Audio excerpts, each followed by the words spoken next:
right, so then for number 9, we had a system that was not linear, and they asked us to solve it by substitution. Okay, so for substitution, remember you're going to take one of the equations and solve it for one of the unknowns. You can choose which one you want. If I'm choosing, I'm definitely picking the easier of the two equations, all right? So the easier of those two equations definitely looks like the x plus y equals 4 to me, all right? So I solved that for y. So I subtracted x from both sides, and that gave me y is equal to 4 minus x. So solve one of the equations for one of the unknowns. Then plug that into the other equation. So in the place of y, I'm going to put what we just got for y, 4 minus x. That's why we call it substitution. So now I can simplify. So I'm going to distribute my 3. So negative 3 times 4 is negative 12. And negative 3 times negative x is going to give me a positive 3x. Since this is a quadratic, the way we solve that is to get it equal to 0. So I'm going to add that 8 over to the other side so that my quadratic is equal to 0. So combine some like terms there. Negative 12 and positive 8 would give us negative 4. And now we've got a quadratic that we can solve. All right. So I factored this and set each of my factors equal to 0 to get my 2x values. If factoring is not your thing, remember that you're on the part of the test with the calculator, right? You could use your quadratic program. And so in the quadratic program, you could tell it A is 1, B is 3, and C is negative 4, and it would shoot out your negative 4 and positive 1 for you. So feel free to use that if you want to. Now, once you know x, how do you find y? Well, you got to plug it back in. So again, I'm going to pick the easier of the two equations to plug back into. So I'm going to use y is equal to 4 minus x. Okay, so first off, x was negative 4.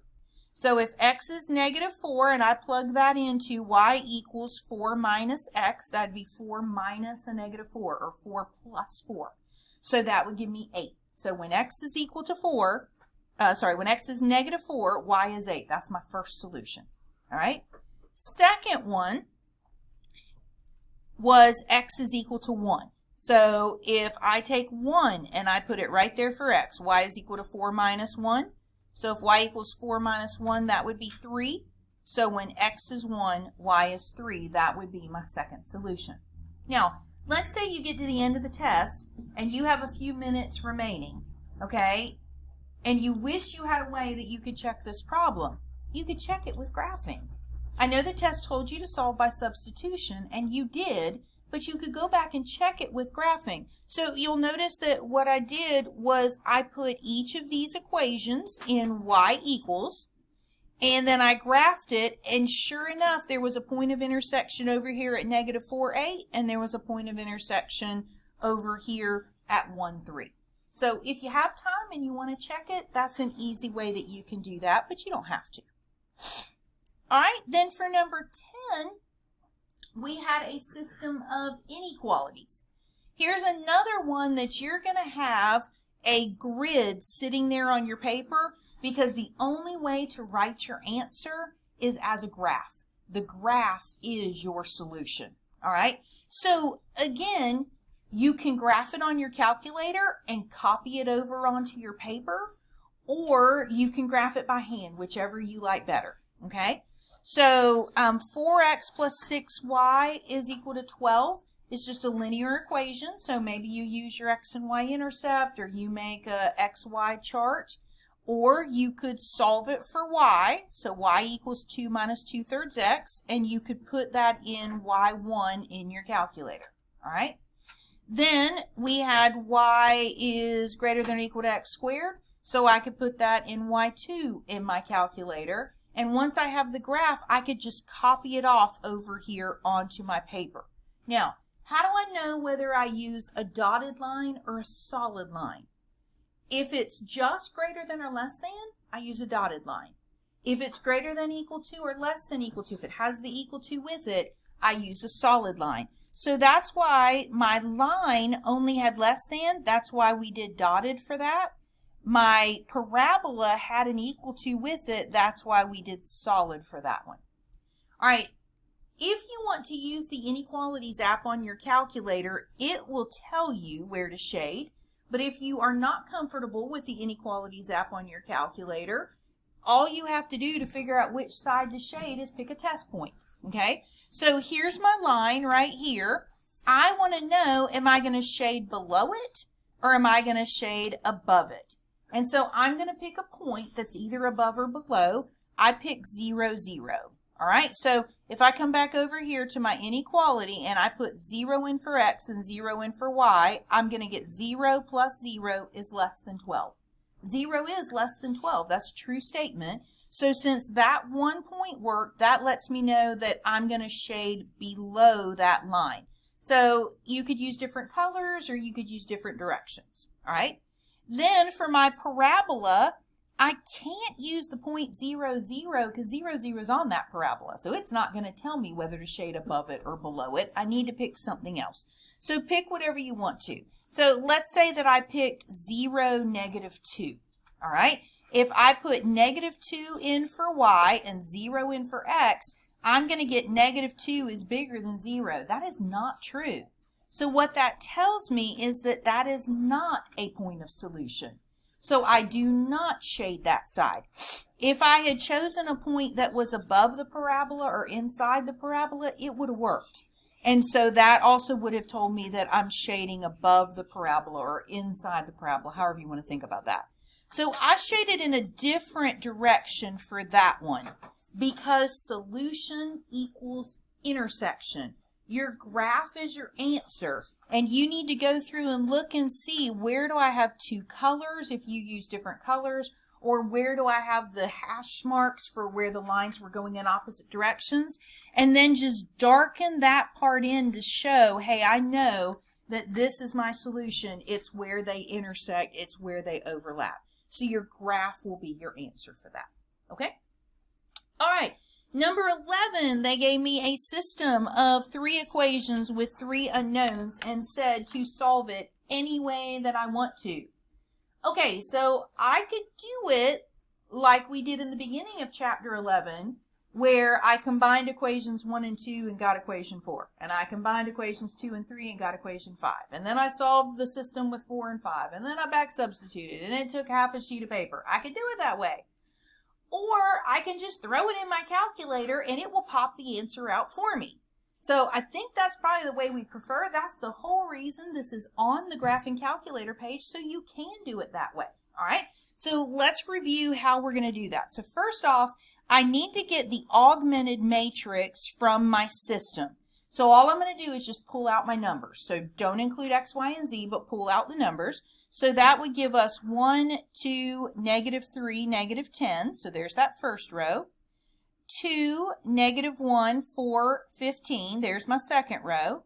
Negative 3, positive 3, negative 2, negative 12. There's my third row. Okay? I want to put that augmented matrix into my graphing calculator. All right? So grab your graphing calculator if you would. And we're going to go to second matrix. Choose any one of those ones that you want to. Okay, so I'm going to choose matrix A. So I'm going to go over to edit, and I can edit matrix A just like we used to do with statistics when we would edit our lists. Okay, so if we look at our matrix A, it is a 3 by 4. So I'm going to tell my calculator to do a 3 by 4, and then it'll set up the blocks for me. Okay? So then let's put in that augmented matrix that we just had. So 1, 2, negative 3, and I'm just hitting enter after each number to advance to the next block, and then it automatically advances to the next line as well. So go ahead and put in your augmented matrix for that system. And then double check it just to make sure that you didn't have any kind of typo or anything that would cause you to get the wrong answer.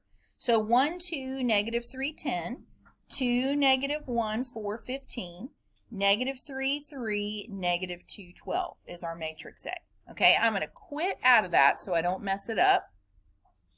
And I'm going to go back to matrix. And this time I want it to compute something for me, right? I want it to do math for me.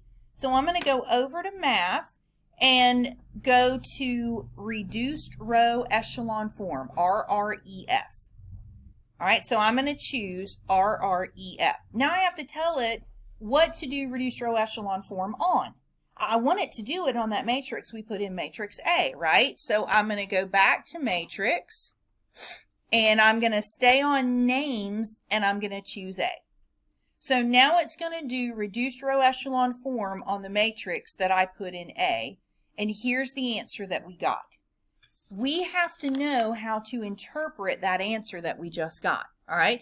So just a minute ago, we used a system to create a matrix. Let's undo that. Let's use the matrix to create a system. So this would be 1x plus 0y plus 0z is equal to 1. That's x equals 1. This would be 0x plus 1y plus 0z is equal to negative 1. That's y equals negative 1. And this would be 0x plus 0y plus 1z is equal to 3. So z equals 3.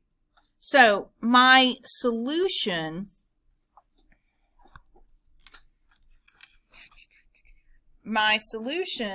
that we just got was 1, negative 1, 3. So I'm literally going to write that as an ordered pair, 1, negative 1, 3. That would be my solution. You don't have to show any work on that problem at all if you want to use it, if you want to solve it by using reduced row echelon form. Okay, then for number 12. For number 12, they just asked us to identify the order of our matrix, all right? So we have 2 rows and we have 3 columns, so its order would be a 2 by 3. And then they also asked us to identify one of the entries in the matrix. And so the subscript that they gave us, the first number tells me the row I'm on, the second number tells me the column that I'm on. So that would be row 2, column 3. So if I come over here to row number 2 and go to column number 3, then that's where we're getting that 2. And down here on the bottom, we just reviewed the steps that we had used for reduced row echelon form for number 11. Okay, for number 13, we are multiplying 2 matrices. All right, so you can do those by hand or you can do them on the calculator, whichever way you want to go. All right, so if I wanted to do them on the calculator, there are 2 different ways that I could do that. I could do the same thing that we've been doing where I go to second matrix and I put that first matrix in matrix A. And then I put the second one in matrix B. And then I tell my calculator to multiply A times B. All right.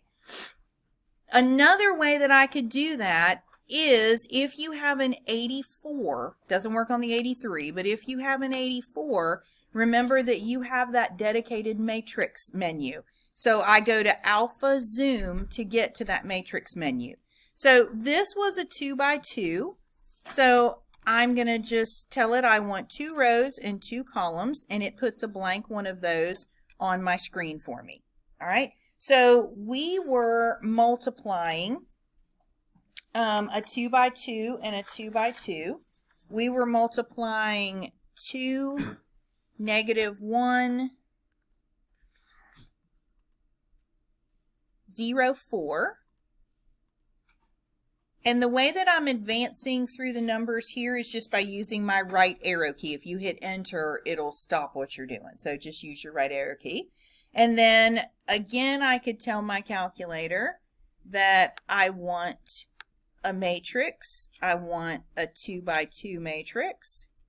And then I could put in my 3, 1, bless you, negative 1, 2. And so it would multiply those 2 matrices for me, okay? So you can do it there on your main screen. You are also welcome to go to matrix, go into matrix A, edit it, tell it that it's a 2 by 2, and put in that